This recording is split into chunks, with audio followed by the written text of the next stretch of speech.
Hello friends, welcome back to my channel. ఇవాల్టి vlog అయితే Saturday రోజు రికార్డ్ చేశానండి. ఇది సాటర్డే వ్లాగ్ లాగా కన్సిడర్ చేయొచ్చు. అండ్ మార్నింగే లేచి నేను ఇవాళ మందిరం క్లీన్ చేసుకుందాము, దేవుడి మందిరం అనేసి క్లీనింగ్ అయితే స్టార్ట్ చేశాను. యాక్చువల్లీ ఇక్కడ ఏంటి అంటే బాంబేలో సిల్వర్ వేర్ అన్నది చాలా నల్లగా అయిపోతుందండి. అంటే నేను వారణాసిలో కూడా కొంచెం నల్లగా అవుతాయి విగ్రహాలు, ఇవన్నీ సిల్వర్ అన్నది ఎప్పుడైనా కొంచెం ఆక్సిడైజ్ అయిపోతుంది. కానీ ఇక్కడ నలుపు వేరే లెవెల్లో ఉందండి, భయంకరమైన నలుపు అయిపోతున్నాయి విగ్రహాలు. సో మామూలుగా పీతాంబరితో క్లీన్ చేసేసుకుంటాను నేను సిల్వర్ విగ్రహాలు, నీట్గా వచ్చేస్తాయండి. ఈసారి మాత్రం అసలు పీతాంబరి వేసినా కూడా నలుపు చాలా రుద్దితే తప్ప పోవట్లేదు. సో నేను కొంచెం పీతాంబరి సొల్యూషన్ ఉంటుంది కదా, అది కూడా యూజ్ చేశానండి. లేకపోతే అసలు నలుపు పోవట్లేదు విగ్రహాల్లో. అండ్ నేను క్లీనింగ్ అన్నది ఎక్సెప్ట్ ఫ్రైడే ఏ రోజైనా చేసుకుంటానండి. ఈరోజు చేయొచ్చు, ఈరోజు చేయకూడదు అని నాకు అట్లాంటి సెంటిమెంట్స్ ఏమీ లేవు. ఓన్లీ ఫ్రైడే రోజు మాత్రం నేను క్లీనింగ్ పెట్టుకోను. అపార్ట్ ఫ్రమ్ దాట్ జనరలీ ఏంటి అంటే సాటర్డే సండే చూసుకొని క్లీన్ చేసుకుంటాను. కొంచెం లీజర్గా క్లీన్ చేసుకొని పూజ చేసుకోవటానికి కొంచెం ఎక్స్ట్రా టైం ఉంటుంది. అండ్ లేట్ అయినా కూడా హడావిడి అవ్వదు కదా అన్నట్టు వీకెండ్స్ క్లీన్ చేసుకుంటాను. అండ్ ప్రతి సంకష్ట చతుర్థికి ముందు నేను క్లీనింగ్ పెట్టుకుంటాను. జనరలీ అమావాస్యకి అట్లా క్లీన్ చేయాలి అంటారు కదండి. నాకు I don't go by that అండి. నాకు ఎప్పుడు కన్వీనియంట్ ఉంటే అప్పుడు చేసుకుంటాను. అండ్ నేను సంకష్ట చతుర్థి ట్రై చేస్తాను ఎవ్రీ మంత్ చేయటానికి. సో ఆ ముందు సంకష్ట చతుర్థి ముందు వీకెండ్ అట్లా క్లీన్ చేసుకుంటాను జనరలీ. ఇది కూడా రెగ్యులర్గా అవ్వదండి, ఒక్కొక్కసారి మిస్ అయిపోతుంది. లైక్ లాస్ట్ మంత్ సంకష్ట చతుర్థికి ముందు నేను అసలు క్లీన్ చేసుకోలేకపోయాను. బికాజ్ అనంత్ వాజ్ ట్రావెలింగ్, తన ప్యాకింగ్, తన షాపింగ్ ఇవన్నిట్లో హడావిడిగా ఉన్నాను. సో 2 months క్లీన్ చేయకపోయేసరికి విగ్రహాలు నలుపు, మామూలు నలుపు రాలేదండి. అవన్నీ కొంచెం క్లీన్ చేసుకొని మళ్ళీ ఆ షైన్ తెప్పించుకోవటానికి కొంచెం రుద్దుకోవాల్సి అయితే వచ్చింది విగ్రహాలన్నీ. అండ్ అంతా వాష్ చేసుకున్నాక నీట్గా క్లాత్తో వైప్ చేసేసుకుంటున్నాను. అండ్ మీలో చాలామంది అడిగే క్వశ్చన్ ఒకటి ఉంటుందండి, నాకు డిఎం చేస్తున్నారు ఇన్స్టాగ్రామ్లో అండ్ కొందరు కామెంట్స్లో కూడా అడుగుతారు, ఎలా గాయత్రి మీరు ఎవ్రీ ట్యూస్డే అండ్ సాటర్డే టెంపుల్కి ఎలా వెళ్తారు, మాకు ఎంత ప్లాన్ చేసుకున్నా అవ్వట్లేదు అనేసి. చూడండి, every one has a different life style కదా. నాకేంటి అంటే ఇంట్లో only I have to take care of Shloka and Anant. వీళ్ళిద్దరూ ఆఫీస్కి స్కూల్కి వెళ్ళిపోతే నేను ఫ్రీ. సో అనంత్కి కూడా ఆ ఇంట్రెస్ట్ ఉంది కాబట్టి జనరలీ తను ఇంట్లో ఉన్నప్పుడు ఇద్దరం కలిసి వెళ్తాము, తను లేనప్పుడు వీళ్ళిద్దరూ ఆఫీస్కి స్కూల్కి వెళ్ళిపోయినప్పుడు నేను వెళ్ళిపోతాను గుడికి. సో నాది డిఫరెంట్ సినారియో అనుకోండి. మీకు ఒకవేళ ఇంట్లో పెద్దవాళ్ళు ఉన్నారు, పిల్లలు ఉన్నారు, ఇవన్నీ ఉంటే you can't go and there is nothing wrong about it కదండి. గుడికి వెళ్తేనే దేవుడు కరుణిస్తాడని కాదు కదా. నేను ఎందుకు వెళ్తాను అంటే నాకు గుడికి వెళ్తే కొంచెం పీస్ఫుల్గా అనిపిస్తుంది and to connect with divine ఎనర్జీతో కనెక్ట్ అవుతాం గుడికి వెళ్తే. సో ఇంట్లో చేసుకునే మంత్ర జపం కంటే నాకు గుడికి వెళ్ళి చేసుకోవటం కొంచెం స్పెషల్గా అనిపిస్తుంది. ఇట్ గివ్స్ మీ హై అనుకోండి, అట్లాగా. అంతే తప్ప ఇది ఇలాగే చెయ్యాలి, గుడికే వెళ్ళాలి, ఈ రోజే వెళ్ళాలి అన్నది ఏమీ లేదండి.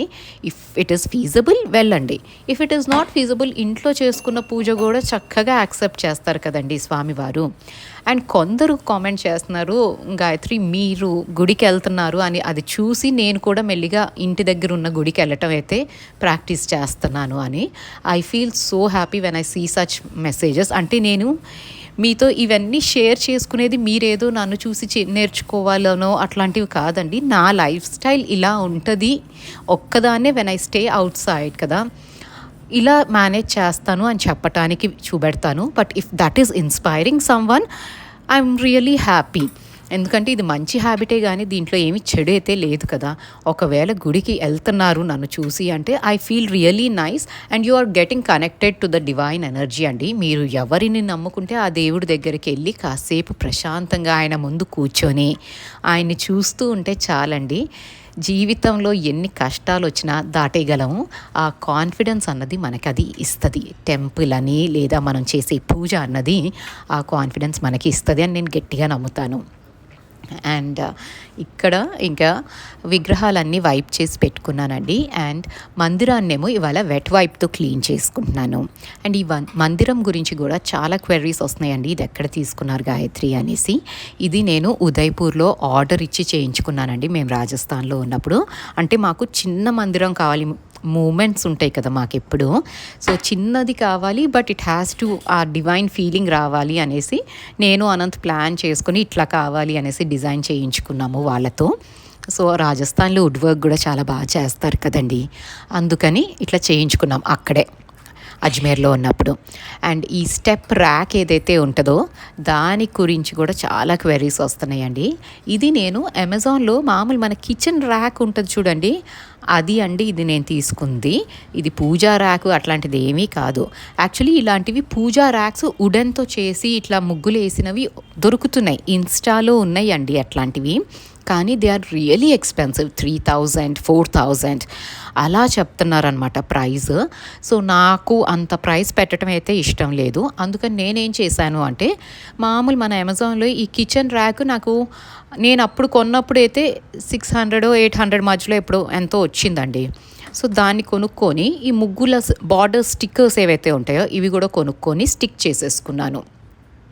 సో నాకు ట్రెడిషనల్గా అనిపించింది. కానీ నాకు మన వ్యూవర్ ఒకళ్ళు చెప్పారండి, మెటల్ పెట్టకూడదు గాయత్రి మందిరంలో అనేసి. So now I'm thinking to change it. కానీ ఎప్పుడు చేంజ్ చేస్తానో ఎలా చేంజ్ చేస్తానో నాకు తెలీదు. But I have this idea of ఇది మాత్రం కొంచెం మార్చాలి, మెటల్ పెట్టకూడదు అన్నారు కాబట్టి చేంజ్ అయితే చేద్దాము అనుకుంటున్నాను. కానీ కొంచెం టైం తీసుకొని చేస్తానండి. అంటే ఇది పెట్టి కొన్నందుకు అట్లీస్ట్ ఆ డబ్బులు I have to use it properly కదా. ఒకవేళ మందిరంలో యూజ్ చేయలేదు అంటే at least I have to use it in kitchen. So అది కొంచెం మార్చుకొని ప్లాన్ చేసుకొని then I'll do it. And ఇంకా నీట్గా అంతా అయితే ఆర్గనైజ్ చేసుకున్నాను. అండ్ ఈ ర్యాక్ది నేను లింక్ అయితే ఇస్తానండి. అమెజాన్ది ట్యాగ్ చేయలేమండి ప్రోడక్ట్స్, అందుకని నేను చెక్ చేస్తాను. ఫ్లిప్కార్ట్లో కానీ మింత్రాలో కానీ ఉంటే నేను ట్యాగ్ చేస్తాను ఈ ప్రోడక్ట్స్ అన్నీ. ఎందుకంటే చాలామంది లింక్స్ గురించి అడుగుతున్నారు. లింక్ కాదండి, నేను ఇక్కడ మీకు ఒక బ్యాగ్ ఐకన్ లాగా ఉంటుంది కదా, దాని మీద క్లిక్ చేయండి. మోస్ట్ ఆఫ్ ద ప్రోడక్ట్స్ వీడియోలో కనిపించే ప్రోడక్ట్స్ మీకు అక్కడ దొరుకుతాయి. So you can check it out. నేను ట్రై చేస్తాను, ఉంటే మాత్రం ఆ లింక్స్ ప్రొవైడ్ చేస్తాను. And again this is not a promotional video. And ఇంకా ఇప్పుడు అన్నీ నీట్గా ఆర్గనైజ్ చేసేసుకొని అప్పుడు పూజ చేసుకుంటే మాత్రం భలే ఫ్రెష్ ఫీలింగ్ వస్తుందండి. దేవుడి విగ్రహాలు క్లీన్ చేసి చక్కగా అట్లా పూజ చేసుకుంటే ఆ రోజు మాత్రం నిజంగా చాలా ఫ్రెష్గా ఫీలింగ్ అయితే వస్తూ ఉంటుంది. నాకు ఇలా క్లీన్ చేసుకున్న రోజు కొంచెం ఎక్స్ట్రా టైం స్పెండ్ చేయటం పూజా మందిరం దగ్గర చాలా ఇష్టము. ఇంకా రెగ్యులర్ పనులు అవన్నీ చేసేసుకొని హౌస్ హెల్ప్ వెళ్ళిపోయే లోపల బ్రేక్ఫాస్ట్లు లంచ్ అంతా చేసేసుకున్నానండి. అండ్ లంచ్ అయిపోయినాక ఇవాళ ఏంటి అంటే కొంచెం మిడ్ డే స్నాక్ లాగా కొంచెం ఆకలేస్తూ ఉంటుంది కదా, అలాంటప్పుడు ఇట్లాంటి సబ్జా సీడ్ వాటర్, బార్లీ వాటర్ అలాంటివి శ్లోకాకి ఇస్తున్నానండి ఫ్రూట్తో పాటు. ఇదేంటి అంటే బాడీని కొంచెం కూల్ చేస్తుంది, సమ్మర్లో వేడి చేస్తూ ఉంటుంది కదండి మనకి. సో ఇట్లాంటివి ఏంటి అంటే బాడీని ఆ టెంపరేచర్ని కూల్ చేస్తుంది. అండ్ ఆల్సో పిల్లలు ఒకవేళ మజ్జిగలు ఇట్లాంటివి తాగని పిల్లలు ఉంటారు కదండి మన ఇళ్ళల్లో, అలాంటి వాళ్ళకి ఈ సబ్జా సీడ్స్ కానీ బార్లీ సీడ్స్ కానీ ఇస్తే చాలా మంచిదండి, బాడీకి మంచిది, కూల్ ఉంటుంది. అండ్ ఆల్సో ఈ వడదెబ్బలు ఇట్లాంటివి కొట్టవు. సో డెఫినెట్లీ ట్రై చేయండి. వీటిని బేజిల్ లీవ్స్ అని వెతకండి మీరు బ్లింకిట్లో కానీ బిగ్ బాస్కెట్లో కానీ. సబ్జా సీడ్స్ అంటే ఒక్కొక్కసారి వస్తాయి, ఒక్కొక్కసారి రావు. సో బేజిల్ సీడ్స్ అని వెతికితే మీకు వస్తాయి ఇవి. అండ్ ఇంకా అవి తాగేసి నేను శ్లోక అయితే చదువుకోవటానికి వెళ్ళిందండి. ఇంకా నేను నా పనులు అయితే స్టార్ట్ చేశాను. ఇవాళ బెడ్షీట్ మారుద్దాము అనుకున్నాను. సో ఈ బెడ్స్ అంతా క్లీన్ చేసేసుకుంటున్నాను ఒక్కొక్కసారి. ఈ డస్టర్ గురించి కూడా అడుగుతున్నారండి. ఇది మైక్రోఫైబర్ డస్టర్. ఇది నేను రిలయన్స్లో ఎప్పుడో తీసుకున్నానండి, చాలా రోజుల క్రితం. సో ఇప్పటికైతే ఇది ఇంకా లైఫ్ అయిపోయిందండి, ఇంకొన్ని రోజులే దీన్ని యూజ్ చేయొచ్చేమో ఇంకా, ఎందుకంటే అది ఊడిపోతూ ఉందన్నమాట, కొంచెం కొంచెం వచ్చేస్తుంది. బట్ ఇట్ వర్క్డ్ వెల్ అండి, ఆల్మోస్ట్ లైక్ 4 years అట్లా వాడాను. సో ఇట్లాంటి వాటి మీద మీరు ఇన్వెస్ట్ చేయొచ్చు. ప్రతిదీ ఒక గుడ్డ వేసుకొని క్లీన్ చేయటం కంటే ఇట్లాంటి brushes are handy to clean. So నేను హెడ్ బోర్డ్ క్లీన్ చేసుకుంటాను, సైడ్ టేబుల్స్ మస్ట్ అండ్ షుడ్గా క్లీన్ చేస్తాను when I'm changing the bedsheet. And bedsheet కూడా ఎన్నిసార్లు మారుస్తారు అని అడుగుతున్నారండి. I generally change bedsheets twice a week అండి. మరి మురికి ఎక్కువ అయిపోయినాయి అంటే మధ్యలో ఇంకొకసారి మారుస్తాను. కానీ 1 వీక్ కంటిన్యూస్లీ మాత్రం నేను ఉంచలేను బెడ్షీట్స్ని. I keep on changing. So అదొక అలవాటు అయిపోయిందండి. అండ్ నాకు ఫ్రెష్గా లేకపోతే నిద్ర పట్టదు. That's the reason I change it twice a week. కొందరు ఎవ్రీ డే కూడా మారుస్తారంట. ఐ డోంట్ నో, నాకైతే అట్లా అంత అలవాటు లేదండి. నాకు ఎప్పుడైతే ఫ్రెష్గా లేదు అనిపిస్తుందో 2 డేస్కి 3 డేస్కి చేంజ్ చేసేస్తాను.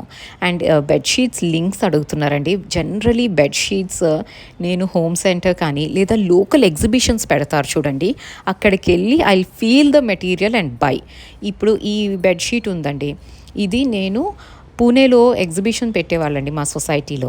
అక్కడికి వెళ్ళి నేను తీసుకున్నాను. టచ్ చేసి ఫీల్ చేసే కొంటాను. ఆన్లైన్ జనరల్లీ నేను బెడ్షీట్స్ అయితే కొనను. అండ్ ఇప్పుడు పాత బెడ్షీట్ ఏదైతే ఉందో అది నేను ఐకియాలో తీసుకున్నాను. సో బెడ్షీట్స్ లింక్స్ అన్నవి కొంచెం కష్టం అండి ఇవ్వటము. అండ్ నిన్న ఒక ఇన్సిడెంట్ అయితే జరిగిందండి. I just wanted to share it with you all. ఎందుకు అంటే ఇది ఈ మధ్యకాలంలో కొంచెం ఎక్కువ అవుతుందేమో అనిపించిందండి. యాక్చువల్లీ ఇప్పుడు బోర్డ్ ఎగ్జామ్స్ పిల్లలకి 10th and 12th గ్రేడ్కి పాపం సిబిఎస్ఈ వాళ్ళకి బోర్డ్స్ అయితే స్టార్ట్ అయిపోయినాయి. అండ్ ప్రతి ఇంట్లో పిల్లలకి ఎగ్జామ్ సీజన్ కదండి ఇది. ఇలాంటి సీజన్లో పెళ్ళిళ్ళు చేసుకునేటప్పుడు కొంచెం ఆ మైక్స్ అవి కొంచెం ధ్యాస పెట్టాలి కదండి మనుషులు. నిన్న ఏమైంది అంటే మా ఇంటి చుట్టుపక్కల ఎక్కడో పెళ్ళి జరుగుతుందండి. అంటే ఇమ్మీడియట్లీ మా సొసైటీ పక్కనే ఎక్కడో చేసుకుంటున్నట్టున్నారు. సో అదొక ఫంక్షన్ హాల్ కాదు, ఏమీ లేదు, ఒక బ్యారెల్ ల్యాండ్ లాగా ఉంది. ఆ ల్యాండ్లో వీళ్ళు టెంట్లు వేసి ఇవన్నీ వేసేసి బ్యారెన్ ల్యాండ్లో చేసుకుంటున్నారు ఖాళీ స్థలంలో. పెళ్ళి చేసుకోవటం ఏమో కానీ 5 o'clock నుంచి మైక్లు వాళ్ళ బారాత్ రావటం, వాళ్ళ అప్పగింతలు అయిపోయే అంతవరకు ఆ మైక్ని మాత్రం వదలలేదండి. మంత్రాలు చదవటం కూడా మైక్లో ఫుల్ వాల్యూమ్లో. ఆయన ఏమి చదువుతున్నాడో కూడా స్పష్టంగా నాకు ఇంట్లో తలుపులన్నీ వేసుకున్నా కూడా వినిపిస్తున్నాయి. అంటే ఎంత డెసిబుల్స్, అసలు ఎలాగండి మేనేజ్ చేయటం. అందులో పిల్లలకి ఎగ్జామ్స్ అంటే ఎంత కష్టంగా ఉంటుంది మేనేజ్ చేయటం. కొంచెం కూడా కామన్ సెన్స్ లేని పీపుల్ అనిపిస్తుందండి ఇట్లాంటి వాళ్ళని చూస్తే మాత్రం. It's a happy occasion for you. కానీ పక్కన వాళ్ళు బాధపడి అబ్బా ఏంది వీళ్ళు అనుకునే లెవెల్కి తెచ్చుకోకూడదండి. పెట్టుకోండి మైక్, ఒక టైం ఫ్రేమ్ ఉంటుంది. మాకు ఈవినింగ్ 5 నుంచి వాళ్ళ పాటలు, ఫైర్ వర్క్స్, మళ్ళీ మంత్రాలు అన్నీ వినిపిస్తూ ఉండేలాగా పెళ్ళిళ్ళు చేసుకుంటున్నారు. అండ్ అది కూడా కాదండి, అసలు వెళ్ళిపోయేటప్పుడు అప్పగింతల టైం ఎప్పుడో కూడా నాకు తెలిసిపోయింది. బికాజ్ నైట్ 12:30 వరకు ఆ ఫైర్ వర్క్స్, ఆ బారాత్, ఓ మై గాడ్, నిద్ర కూడా పట్టలేదంటే నమ్మండి. ఈ పిల్లలు నెక్స్ట్ డే ఎగ్జామ్కి వెళ్ళాలి, వాళ్ళు ఇట్లాంటి మైండ్ సెట్తో వెళ్తే అంత డిస్టర్బ్డ్ ఉంటారు. వాళ్ళ కెరియర్స్ కదండి, కొంచెమైనా సెన్సిటివ్గా ఉండాలి కదా మనుషులు. నాకు భలే బాధ అనిపించింది నిన్న మాత్రం. అండ్ ఇట్లాంటి వాళ్ళకి అసలు ఏమీ చెప్పలేము, అసలు ఏం చెయ్యాలో కూడా నాకు తెలియదు. మీలో ఎవరికైనా ఒక ఐడియా ఉంటే నాకు కామెంట్ చేసి అయితే చెప్పండి. అండ్ ఇక్కడ ఈ సిల్వర్ షాప్కి వెళ్ళానన్నాను కదండి, ఈ మాలలు అప్రాక్సిమేట్లీ 25 grams 26 grams అలా ఉన్నాయండి. చక్కగా దేవుడికి వేసుకోవటానికి. అంటే నేనైతే గణపతికి అని చూస్తున్నాను, బట్ చాలా బాగున్నాయండి. మోదకాలు, కిరీటాలు, అండ్ ఆ మాలలు అయితే భలే వెరైటీస్ అయితే ఉన్నాయి. సో అవి చూసి కొన్ని తీసుకొని అమ్మవారి గుడికి వెళ్ళి అక్కడ కొనుక్కున్నవన్నీ దేవి దగ్గర పెట్టి దాని తర్వాత ఇంటికైతే వచ్చేసానండి. సో ఇదండి నా వ్లాగ్ ఇవాళ. మీకు ఈ వ్లాగ్ నచ్చితే కనుక ప్లీజ్ లైక్ చేయటం అస్సలు మర్చిపోకండి. అండ్ కొత్త వాళ్ళైతే if you like the content please do consider subscribing to this channel. Thank you so much for watching this video till the end. You all have a great day. Thank you.